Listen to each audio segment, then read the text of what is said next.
नमस्कार, स्वागत है आप सभी का। आप देख रहे हैं एनएमएफ न्यूज, आपके साथ मैं हूं नमता चौधरी। 2014 में देश में मोदी सरकार आने के बाद से देश में विकास हुआ है। अगर हम कश्मीर के लिहाज से बात करें तो जम्मू कश्मीर में भी कई सारे बड़े डेवलपमेंट्स हुए हैं। आज अगर आप कश्मीर जाते हैं और अगर आप पहले कभी जाते होंगे तो आपको जमीन आसमान का फर्क साफ तौर पर नजर आता है। पहलगाम आतंकवादी हमले को अगर छोड़ दिया जाए तो पिछले काफी वक्त से तो लोग कश्मीर को बहुत ज्यादा सेफ भी समझने लगे थे, लेकिन एक व्लॉगर ने एक वीडियो बनाया और कश्मीर की एक अलग स्टोरी हम सबके सामने पेश की। इस व्लॉगर का दावा यह है कि कश्मीर में आज भी नरेंद्र मोदी, उत्तर प्रदेश के मुख्यमंत्री योगी आदित्यनाथ, आरएसएस, बीजेपी, यहां तक कि इंडियन आर्मी, इन सब का विरोध आज भी होता है। समझने की कोशिश करेंगे। मेरे वरिष्ठ सहयोगी पंकज प्रसून मेरे साथ हैं।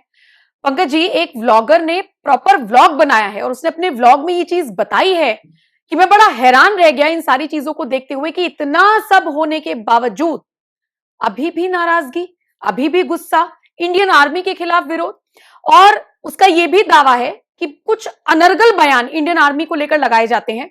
सवाल यह भी है कि इंडियन आर्मी तो पूरे देश में है ना, सिर्फ कश्मीर के उन चुनिंदा कट्टरपंथियों के लिए ही इंडियन आर्मी सबसे बेकार है? देखिए, 30-40 साल से जो मजहब की अफीम सुंघाई गई है, तो अचानक से सब कुछ ठीक नहीं होगा। वक्त लगेगा। सुधार भी हो रहा है, पहले के मुकाबले स्थिति बहुत बेहतर है। कभी कश्मीर के बहुत सारे ऐसे इलाके थे जहां फौज घुस भी नहीं पाती थी। आज हर जगह कम से कम इंडियन आर्मी है। एक वक्त था जब कश्मीर में हर दूसरे दिन हड़ताल और पत्थरबाजी होती थी। हाँ, आज उससे स्थिति बहुत बेहतर है। मैं ये नहीं कह रहा हूं कि बिल्कुल सब कुछ 100% ठीक हो गया है। अगर 100% सब कुछ ठीक हो जाता तो वहां आर्मी होती ही नहीं। आर्मी वहां है, इसका मतलब अभी भी कुछ ना कुछ गड़बड़ है, लेकिन नॉर्मलाइजेशन की तरफ धीरे धीरे बढ़ रहे हैं। ऐसे में अगर कोई ब्लॉगर गया और कुछ लोग अगर इंडियन आर्मी के बारे में, भारत के बारे में, मोदी के बारे में अगर कुछ बात कर भी रहे हैं गलत ना, तो वो समझिए कि ठीक है। अब बचपन से उसको बेचारे को वही सिखाया गया है, तो अचानक से हृदय परिवर्तन कैसे हो जाएगा? नहीं, और हर कोई शैला राशिद नहीं हो सकता ना, जिसको समझ में आ जाए क्या बदलाव हुआ है। जो पढ़े लिखे लोग हैं समझ रहे हैं। किसी वक्त में वहां गवर्नमेंट एम्प्लॉयज भी बिल्कुल भारत के खिलाफ हुआ करते थे। आज देखिए, भारत सरकार के लिए काम कर रहे हैं वो, और बहुत अच्छे से कर रहे हैं। तो अचानक से ठीक कुछ नहीं होगा, जादू की छड़ी कुछ नहीं है। अभी जैसे शुरू में जैसे धारा 370 हटी तो लगा कि बहुत प्रचंड विरोध होगा, लेकिन भारतीय सेना ने उसे मैनेज किया, कंट्रोल किया। अब वो धीरे धीरे बादल छंट रहे हैं। जो फौज का डिप्लॉयमेंट है, स्लोली एंड स्लोली जहां पे नॉर्मल स्थिति हो रही है वहां से कम होता जा रहा है। अब जो कश्मीरी हैं बहुत सारे, पहले तो बहुत कम मिलते थे, अब बहुत सारे ऐसे लोग बोलते हुए मिल रहे हैं कि नहीं ठीक है, ये अच्छी स्थिति है। फिर वो देख रहे हैं पाकिस्तान की हालत, कश्मीर की जो पाक ऑक्युपाइड कश्मीर है, वहां जो जिस तरह से सरेआम गोलीबारी हो रही है, घरों में घुसकर महिलाओं के साथ रेप किया जा रहा है, कल तो गांव के गांव जला दिया रात में। तो ये सब आपको लगता है कश्मीरियों को नहीं पता? वो सब देख रहे हैं। तो नहीं, इसकी वजह से 100% अगर 100% लोगों का दिमाग सही हो गया होता तो फिर पहलगाम से ये खबर निकलकर सामने ना आती कि लोकल लोगों ने मदद की थी। हाँ, तो मैं तो खुद ही कह रहा हूं, मैं आज भी कह रहा हूं कि बहुत सारे लोग कट्टर हैं। 100%, मैं यहां तक मानने के लिए तैयार हूं कि 50 to 60% आपको इस तरह मिल जाएंगे। लेकिन ये सोचिए कि कभी 90% से ऊपर हुआ करते थे, आज 60% तक तो पहुंचे। बिल्कुल, ये और कमेगा। ये बात सही है कि जो पहलगाम में अटैक हुआ उसके पीछे लोकल गाइड सपोर्ट कर रहे थे, सपोर्ट सिस्टम मौजूद था, हमेशा से मौजूद था। 85 के 83, 84, 85 के बाद से ये तो हमेशा से वहां पे ये है। यहां तक एक वक्त ऐसा था, चूंकि मेरे खुद के परिवार के लोग फौज में हैं, वहां जाते थे, किश्तवाड़ जा रहे हैं तो पूछते थे फौज वाले कहां जा रहे हो, तो कराची जा रहे हैं। उधमपुर को इस्लामाबाद कहते थे।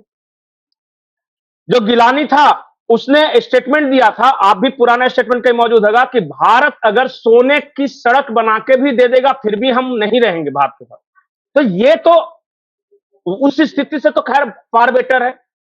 बिल्कुल, आज हर जगह कम से कम तिरंगा लगा हुआ दिख रहा है। हर जगह बच्चे कम से कम आपको देख के स्माइल देते हैं, किसी जमाने में वो नहीं दिया करते थे। बोला जाता था कि मत निकलो कहीं, घूमो मत। तो चीजें ठीक होंगी, मुझे तो लेकिन वो इसमें वीडियो भी वक्त याद आ गया लगेगा। जिसमें एक कपल घूमने के लिए गया और डल झील में वो बोटिंग कर रहे हैं, तो वहां पे ना एक वो मिलता है, एक पेय पदार्थ होता है काबा, बड़ा चटपटा सा होता है, अच्छा होता है, टेस्टी कहवा कहवा कहवा कावा। कहवा। हाँ, तो वो उसे पी रहे हैं, तो उसने पूछा जो बेच रहा था कावा, आप कहाँ से हैं?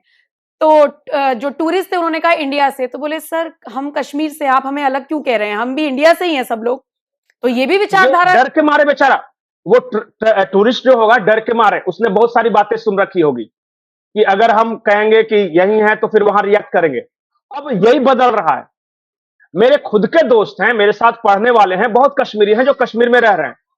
उन्होंने कहा कि एक जमाना ऐसा था कि डल झील के किनारे उनका रेस्टोरेंट है। वो कहते हैं कि बिजली भी चली जाती थी तो निकल के हम सब कहते थे हमें क्या चाहिए, आजादी, बिजली वाली आजादी भारत से।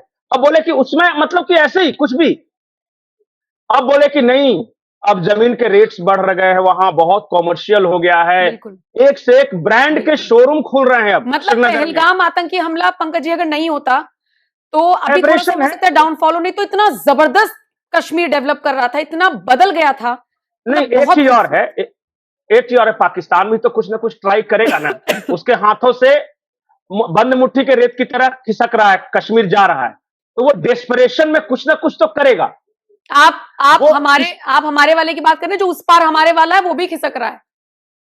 हाँ, वो भी कश्मीर, पाक ऑक्युपाइड कश्मीर है, तो वो क्या करेगा कि अपने आप को फिर से कुछ ना कुछ एग्जर्ट करेगा। तो कभी कभी एब्रेशन में साल 2 साल में एक आध घटनाएं हो सकती हैं। हालांकि सिक्योरिटी एजेंसी लाख कोशिश करती है कि बिल्कुल ना हो, लेकिन हो सकता है कि कभी पुलवामा हो जाए एक आध, क्योंकि वो भी तो अपना इतना रिसोर्स से झोंक रहा है, वो भी तो देशी है ना। और जो मरने के लिए तैयार है तो वो लगातार भेज रहा है, लेकिन बहुत कम हुआ है। बिल्कुल ऐसे तो अब एक आध दो इंसिडेंट का क्या कीजिएगा, देश के किसी भी हिस्से में हो सकता है। बिल्कुल लेकिन सोचिए कि सिचुएशन कहां से लाके हमने कहां तक पहुंचाया कि एक जमाना था, जमाना क्या, 10 साल 12 साल पहले, 2014 के पहले भारत के किसी भी शहर में बम धमाके हो जाते थे, कहीं भी, और वो पाकिस्तान वाले कराते थे। आज वहां से स्थिति हमने सुधारा है कि भारत के किसी शहर को छोड़ दिया, अब कश्मीर में भी बम धमाके नहीं होते। तो वहां से वहां तक हम ट्रेवल करके पहुंचे हैं ना। थोड़ा सा और वक्त दीजिए, आपको कश्मीर हिमाचल प्रदेश की तरह, पंजाब की तरह, दूसरे देहरादून मतलब उत्तराखंड की तरह ही दिखने लगेगा। सिचुएशन वैसा ही होगा। और आराम से, मैं तो जो भी कश्मीर जाता है, मैं एक ही अपील हमेशा करता हूं, बहुत प्यारे लोग हैं, आप भी प्यार से बात कीजिए, तहजीब से बात कीजिए, वो भी बहुत इज्जत के साथ बात करेंगे। और जब एक बार दिलों से रिश्ता जुड़ जाएगा ना, एक बार कश्मीरियों को लगने लगेगा कि नहीं, हमें भी वही सम्मान है, और दोनों तरफ से वाइस वर्सा। कश्मीरियों से भी यही अपील है कि इंडिया से बेहतर खूबसूरत कोई जगह नहीं है दुनिया में रहने के लिए। आप खुशनसीब हो कि भारत के साथ हो, नहीं तो आज कहीं और होते तो देख लो बगल में क्या हालत है। बिल्कुल बिल्कुल बिल्कुल। ठीक है पंकज जी, शुक्रिया मेरे साथ जुड़ने के लिए। बाकी आप बताइए, आप देश के किस कोने से इस वीडियो को बैठकर देख रहे हैं? आप भी अगर कश्मीर गए हैं तो अपना अनुभव हमारे साथ जरूर साझा कीजिए, और फिर इस रिपोर्ट पर आपकी क्या राय है बताना मत भूलिएगा। बाकी खबरों के लिए एनएमएफ न्यूज देखते रहिए।